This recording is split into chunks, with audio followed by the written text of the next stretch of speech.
ವೀಕ್ಷಕರೇ ನಮಸ್ಕಾರ. ಪ್ರಪಂಚದ ಅದೆಷ್ಟೋ ಕಾಡುಗಳಿಗಿಂತ ವಿಭಿನ್ನವಾದ ಕಾಡು ಅಂದ್ರೆ ಅದು ಅಮೆಜಾನ್. ಹಾಗಾದರೆ ನಿಮ್ಗೆಲ್ಲ ಅನಿಸ್ಬೋದು, ಈ ಕಾಡಿನಲ್ಲಿ ವಿಚಿತ್ರ ಏನು ಅಂತ. ಕೇಳಿ ವೀಕ್ಷಕರೇ, ಈ ಕಾಡು ಬರೋಬ್ಬರಿ 9 ರಾಷ್ಟ್ರಗಳಲ್ಲಿ ಹಬ್ಬಿಕೊಂಡಿದೆ.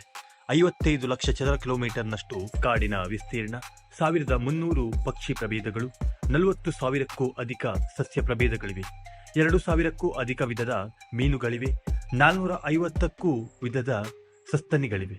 ಅಷ್ಟೇ ಅಲ್ಲ, ಉಭಯವಾಸಿಗಳು, ಸರೀಸೃಪಗಳು ಇಂತಹ ಅನೇಕ ಜೀವರಾಶಿಗಳಿಗೆ ಬದುಕಲು ವರದಾನವಾಗಿರುವ ಈ ಕಾಡು ದಕ್ಷಿಣ ಅಮೆರಿಕದಲ್ಲಿ ಕಂಡುಬರುತ್ತದೆ. ಈ ಅದ್ಭುತ ಪ್ರದೇಶ ಯಾವುದೆಂದು ನೀವು ಕೂಡ ಆಶ್ಚರ್ಯ ಪಡಬಹುದು. ಹೌದು ಸ್ನೇಹಿತರೆ, ಭೂಮಿಯ ಮೇಲಿನ ಶ್ವಾಸಕೋಶದ ತವರು ಮನೆ, one and only Amazon forest. ಬನ್ನಿ ಸ್ನೇಹಿತರೆ, ಹಾಗಾದರೆ ಅಮೆಜಾನ್ ಕಾಡಿನ ಬಗ್ಗೆ ಇನ್ನೂ ಕೂಡ ವಿಚಿತ್ರ ಮತ್ತು ಅಚ್ಚರಿಯ ವಿಷಯಗಳನ್ನು ತಿಳಿಯೋಣ. ಒಂದು ವೇಳೆ ಇಲ್ಲಿ ಕಾಡು ನಾಶವಾಗಿ ಮಳೆ ಕಡಿಮೆಯಾದರೆ ಉರುಗ್ವೆ, ಪೆರುಗ್ವೆ, ಅರ್ಜೆಂಟೈನಾ, ಬ್ರೆಜಿಲ್ ಚಳಿಗಾಲದಲ್ಲಿ ತೀವ್ರ ಬರಗಾಲ ಉಂಟಾಗಿ ಕೃಷಿ ಮಾಡಲು ತುಂಬಾನೇ ತೊಡಕಾಗುತ್ತವೆ. ಪ್ರತಿ ವರ್ಷ ಅಮೆಜಾನ್ನಲ್ಲಿ ಲಕ್ಷಾಂತರ ಎಕರೆ ಕಾಡುಗಳು ಬೆಂಕಿ ಹೊತ್ತಿಕೊಂಡು ಸುಟ್ಟು ಬೂದಿಯಾಗುತ್ತಿವೆ. ಇದರ ಬಗ್ಗೆ ಅಲ್ಲಿನ ಸರ್ಕಾರ ಸೂಕ್ತವಾದ ನಿರ್ಧಾರವನ್ನು ಕೈಗೊಳ್ಳಬೇಕಾಗಿದೆ.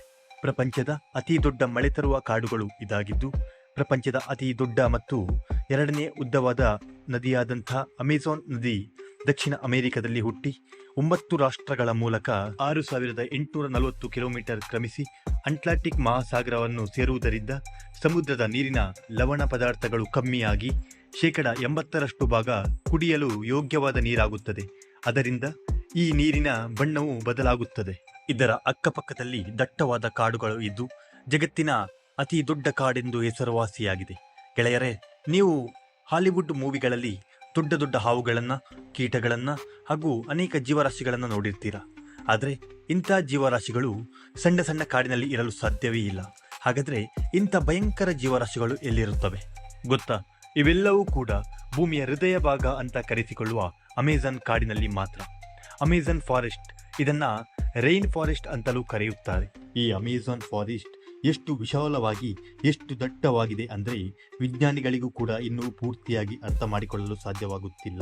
ಇದು ಗಿಡಮೂಲಿಕಾ ಔಷಧಿಗಳಿಗೆ ಮುಖ್ಯವಾದ ಕಾಡು ಕೂಡ ಆಗಿದೆ. ಕೆಲವು ವಿಜ್ಞಾನಿಗಳು ಏನು ಹೇಳುತ್ತಿದ್ದಾರೆ ಅಂದರೆ, ನಾವು ಈ ಕಾಡಿನಲ್ಲಿ ನೋಡಿರುವಂತಹ ಜೀವಿಗಳನ್ನ ಬೇರೆ ಪ್ರಪಂಚದಲ್ಲಿ ಯಾವ ಜಾಗದಲ್ಲೂ ಕೂಡ ನೋಡಲು ಸಾಧ್ಯವಾಗುವುದಿಲ್ಲ ಅಂತ ಕೂಡ ಅಚ್ಚರಿಯ ಮಾತುಗಳನ್ನ ಆಡ್ತಾ ಇದ್ದಾರೆ. ಜಗತ್ತಿನ ಅತಿ ದೊಡ್ಡ ಹಾವು ಅನಾಕೊಂಡ. ಈ ಕಾಡಿನಿಂದಲೇ ಜಗತ್ತಿನಲ್ಲಿ 12% ಆಕ್ಸಿಜನ್ ಕೂಡ ಉತ್ಪತ್ತಿಯಾಗ್ತಾ ಇದೆ. ನೇಚರ್ ಕ್ಲೈಮೇಟ್ ಚೇಂಜ್ ಎಂಬ ಸಂಸ್ಥೆಯು ಪ್ರಪಂಚದ ಅರಣ್ಯದ ಪ್ರಭಾವ ಪ್ರಪಂಚದ ಮಾನವ ಜಾತಿಯ ಮೇಲೆ ಹೇಗೆ ಪ್ರಭಾವ ಬೀರುತ್ತದೆ ಎಂಬುದರ ಬಗ್ಗೆ ಸಂಶೋಧನೆ ಮಾಡಿದರು. ಇವರು ತಿಳಿಸಿದ ವಿಷಯವೇನೆಂದರೆ, ಕಾಡಿನ ಮರಗಳನ್ನು ಕಡಿಯುವುದರಿಂದ ಅಮೆಜಾನ್ ಕಾಡು ತನ್ನ ಪೂರ್ಣ ವೈಭವವನ್ನು ಕಳೆದುಕೊಳ್ತಾ ಇದೆ. ಹೀಗೆ ಮುಂದುವರೆದರೆ ಮಾನವ ಜಾತಿಗೆ ಮತ್ತೊಂದು ಕೂತನ್ನ ತಂದೊಡ್ಡುವ ಸಾಧ್ಯವಿದೆ ಎಂಬುದು ಇವರ ಅನುಭವದ ಮಾತುಗಳಾಗಿತ್ತು. ಇದು ಒಂದು ಕಡೆಯಾದರೆ, ಬ್ರೆಜಿಲ್ನಲ್ಲಿ ಇತ್ತೀಚೆಗೆ ಹೊಸ ಸರ್ಕಾರ ರಚನೆಯಾದ ನಂತರ ಮರಗಳನ್ನು ಕಡಿಯುವುದು ಹೆಚ್ಚಾಗಿತ್ತು. ಒಂದು ಪ್ರಕಾರ ಬ್ರೆಜಿಲ್ನ ಅಮೆಜಾನ್ ಕಾಡುಗಳು 70% ಆಕ್ರಮಣಕ್ಕೆ ಗುರಿಯಾಗಿವೆ. ಈ ಆಕ್ರಮಣ ಹೊಸದಾಗಿ ಏನು ಹುಟ್ಟಿದ್ದಲ್ಲ. ಮನುಷ್ಯ ತನ್ನ ಸ್ವಾರ್ಥಕ್ಕಾಗಿ ಬಲಿ ಮಾಡ್ತಾನೆ ಬಂದಿದ್ದಾನೆ. ಬಯೋ ಇಂಧನದಿಂದ ಹಣ ಸಂಪಾದಿಸಿ ಇಷ್ಟ ಬಂದಾಗೆ ವರ್ತಿಸುತ್ತಾ ಇದ್ದಾನೆ. ಇದರಿಂದ 20% ಅಮೆಜಾನ್ ಕಾಡು ಈಗಾಗಲೇ ನಾಶವಾಗಿವೆ. ಸರಿಯಾದ ಸಮಯದಲ್ಲಿ ಮಳೆಯಾಗದೆ ಪ್ರಕೃತಿ ವಿಕೋಪಕ್ಕೆ ತುತ್ತಾದ ಈ ಕಾಡಿನಲ್ಲಿ ಅನೇಕ ಜೀವರಾಶಿಗಳು ಬಲಿಯಾಗಿವೆ. ಅಮೆಜಾನ್ ಕಾಡು ನಾಶ ಆದರೆ ಪ್ರಪಂಚವೆಲ್ಲ ಅದರ ಮೌಲ್ಯ ಭರಿಸಬೇಕಾಗುತ್ತದೆ. ಯಾರಿಗೆ ಇಷ್ಟ ಬಂದಾಗೆ ಅರಣ್ಯ ಸಂಪತ್ತು ನಾಶ ಮಾಡಿದರೆ ಪ್ರಾಣವಾಯು ತೊಂದರೆ ಎದುರಿಸಬೇಕಾಗುತ್ತದೆ. ಗಿಡ ಮರ ಬೆಳೆಸುವುದು ನಮ್ಮೆಲ್ಲರ ಜವಾಬ್ದಾರಿಯಾಗಿದೆ. ಗಿಡ ಬೆಳೆಸಿ, ಕಾಡು ಉಳಿಸಿ ಎಂದು ಹೇಳುತ್ತಾ ಮತ್ತೆ ಭೇಟಿಯಾಗೋಣ.